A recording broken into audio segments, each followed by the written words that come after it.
Hello everyone. మనం కామన్గా copy rights గురించి వింటుంటాం, పేటెంట్ రైట్ అంటుంటాం, ఇంటెలెక్చువల్ ప్రాపర్టీ అంటుంటాం. చాలా విషయాల్లో ఐడియా కాపీ చేశారు, లేకపోతే మనం మూవీస్లో కూడా చూస్తుంటాము, అది ఆ మూవీలో కాపీ చేశారని కోర్టులో కేసు ఫైల్ అయింది. ఆ ఐడియా కాపీ చేశారని ఇలా రకరకాల డొమైన్స్లో మనకి కాపీ రైట్ అనేవాడు చాలా కామన్గా వస్తుంటుంది. రీసెంట్గా అది న్యూస్లో ఎందుకు వచ్చింది అంటే కాపీ రైట్ వార్ అనే హెడ్లైన్స్తో న్యూస్లో వచ్చింది. ఇది అమెరికాలో జరిగిన ఒక ఇన్సిడెంట్. చాలా పెద్ద కంపెనీస్ మధ్యన ఈ కాపీ రైట్ వార్ అనేది జరిగింది. సుప్రీంకోర్టు జడ్జిమెంట్ కూడా ఒక కంపెనీకి సపోర్ట్గా ఇచ్చింది. ఇది మనం just what are the facts behind it, అసలు స్టోరీ ఏం జరిగిందో తెలుసుకోవాలి. యుఎస్లో మనకి సుప్రీంకోర్టు రీసెంట్గా వాళ్ళు ఇచ్చిన జడ్జిమెంట్ ఏ కంపెనీకి సపోర్ట్గా ఇచ్చారంటే, యాక్చువల్గా స్టోరీ ఏంటంటే మనకి the issue is between two companies. ఒకటి వచ్చి Alphabet inks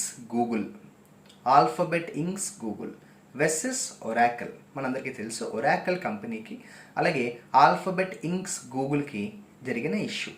oracle company Alphabet Inc's Google కంపెనీని బ్లేమ్ చేసింది ఏమంటే, మీరు మా ఐడియాని కాపీ కొట్టారు. ఏంటి ఐడియా అంటే, అక్కడ ఎగ్జాక్ట్గా ఐడియా అంటే ఐడియా కాదు. ఒరాకల్ కంపెనీ కొంతకాలం క్రిందట రీసెంట్గా సన్ మైక్రో సిస్టమ్స్ అనే చిన్న కంపెనీని ఎక్వైరీ చేసుకుంది. ఈ సన్ మైక్రో సిస్టమ్స్ అనే కంపెనీ జావా లాంగ్వేజ్ని డెవలప్ చేసిన కంపెనీ. జావా ఎస్ఈ అంటారు, స్టాండర్డ్ ఎడిషన్. సో ఈ సన్ మైక్రో సిస్టమ్స్ కంపెనీ ఏదైతే జావా లాంగ్వేజ్ని డెవలప్ చేసిందో, రీసెంట్గా ఈ గూగుల్ ఆల్ఫాబెట్స్ ఇంక్స్ గూగుల్ అదే జావా ఎడిషన్ని వాళ్ళ ఆండ్రాయిడ్ ప్లాట్ఫామ్ కోసం యూజ్ చేసుకున్నారు అని చెప్పేసి ఒరాకల్ కంపెనీ కోర్టులో పిటిషన్ ఫైల్ చేసింది. కోర్టు యొక్క జడ్జ్మెంట్ ఏం చెప్పింది అంటే, మీరు చెప్పింది కరెక్టే, ఆల్ఫాబెట్ ఇంక్స్ గూగుల్ అనే కంపెనీ సన్ మైక్రో సిస్టమ్స్ అనే కంపెనీ డెవలప్ చేసిన ఈ ఈ జావా ప్లాట్ఫామ్ని వాళ్ళు కాపీ కొట్టారు, వాళ్ళు తీసుకున్నారు. కానీ అప్పటికి మీ కంపెనీ ఇంకా దాన్ని ఎక్వైరీ చేసుకోలేదు. రెండోది, వాళ్ళ సన్ మైక్రో సిస్టమ్స్ నుంచి ఈ పర్టికులర్ జావా ప్లాట్ఫామ్ వాళ్ళేమీ కాపీ కొట్టలేదు. వాళ్ళ మ్యూచువల్ నెగోషియేషన్లో, వాళ్ళ డిస్కషన్స్లో భాగంగానే వాళ్ళతో చెప్పే ఆ ప్లాట్ఫామ్ని వీళ్ళు వాళ్ళ కోసం, వాళ్ళ పర్సనల్ బిజినెస్లో భాగంగా దాన్ని వాళ్ళు యూటిలైజ్ చేసుకున్నారు. So this doesn't come under copyright అని చెప్పడమే కాకుండా this is an example of fair use అనే ఎగ్జాంపుల్ కూడా చెప్పారు. అంటే సుప్రీం కోర్ట్ ఆఫ్ యూఎస్ రీసెంట్గా ఆల్ఫాబెట్ ఇంక్స్ గూగుల్ కంపెనీకి సపోర్ట్గా ఇచ్చిన జడ్జిమెంట్. సో చాలా ప్రిసైజ్గా చెప్పాలి అంటే Oracle company versus Alphabet Inc's Google company regarding the copyright war on the issue Java language, Java standard edition. ఇక్కడ మనకి తెలియాల్సిన పాయింట్ ఏంటంటే, సుప్రీంకోర్టు యూజ్ చేసిన టర్మ్ ఏంటంటే ఫెయిర్ యూజ్ అన్నారు. కాపీరైట్ వేరు, ఫెయిర్ యూజ్ వేరు అన్నారు. ఉదాహరణకి ఏది ఎందులోకి వస్తుంది, what comes under which category. For example, మా ఫ్రెండ్ ఒక ఐడియా ఇచ్చాడు, అది నేను నా బిజినెస్లో ఇంప్లిమెంట్ చేసుకున్నాను. Does it come under copyright or fair use? ఇటువంటి ఇష్యూస్ అన్నిటికీ కూడా మనకు ఒక సెక్షన్ ఉంది, section 107 of the US copyright లా.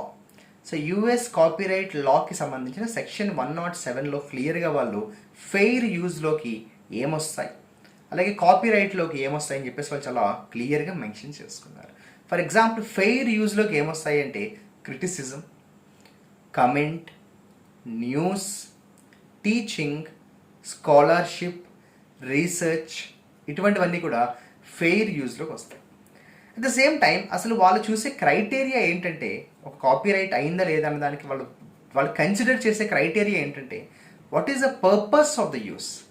అసలు ఆ పర్టికులర్ ఐడియాని కానీ ఆ పర్టికులర్ ప్లాట్ఫామ్ని కానీ ఎందుకు యూస్ చేస్తున్నారు, what is the purpose of the use. రెండోది, what is the nature of the copyrighted work.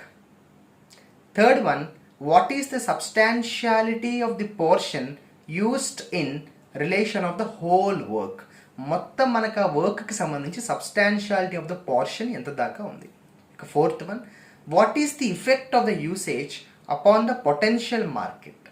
ఆ పర్టికులర్ కాపీరైట్ లేదంటే కాపీ చేయబడ్డ, లేదంటే ఇమిటేట్ చేయబడ్డ, ఎమ్యులేట్ చేయబడ్డ ఆ ప్రొడక్ట్ యొక్క ఇంపాక్ట్ మనకి పొటెన్షియల్ మార్కెట్ మీద ఉందా, ఉంటే ఏ లెవెల్లో దాని ఇంపాక్ట్ ఉంది అన్నది వాళ్ళు ఇటువంటి క్రైటీరియాని వాళ్ళు కన్సిడర్ చేస్తారు. ఇది యూఎస్లోనే కాదు, ఇండియాలో కూడా చాలా విషయాలు మనకి కాపీ రైట్ లేదా పేటెంట్ రైట్ అనే ఒక ఇష్యూ అనేది ఎప్పుడు కూడా మనకు ఆన్ గోయింగ్ ఇష్యూ. కానీ ఏదో ఒక పార్ట్ ఆఫ్ ద కంట్రీలో మనకి న్యూస్ పేపర్లో ఈ ఆర్టికల్ అనేది కాపీరైట్కి సంబంధించి ఎక్కడో ఒకటి మనకి అది వస్తూనే ఉంటుంది. బట్ ఎనీవే, ఇక్కడ మనం గుర్తుపెట్టుకోవాల్సిన సెక్షన్ వచ్చి, recently US supreme court has supported the argument of alphabets inks Google, saying that వాళ్ళు చేసింది కాపీరైట్ కాదు, వాళ్ళు చేసింది కాపీ ఆఫ్ ది ఐడియా కాదు, వాళ్ళు ఫెయిర్ యూస్ మాత్రమే చేశారు with the approval of the Sun Microsystems. అప్పటికి మీరు ఇంకా ఎక్వైర్ చేసుకోలేదు కాబట్టి అది మనం బ్లేమ్ చేయలేమని చెప్పడం జరిగింది. This is an issue happened in America recently. That is why the headlines came copyright war between Oracle and Alphabet Inc's Google.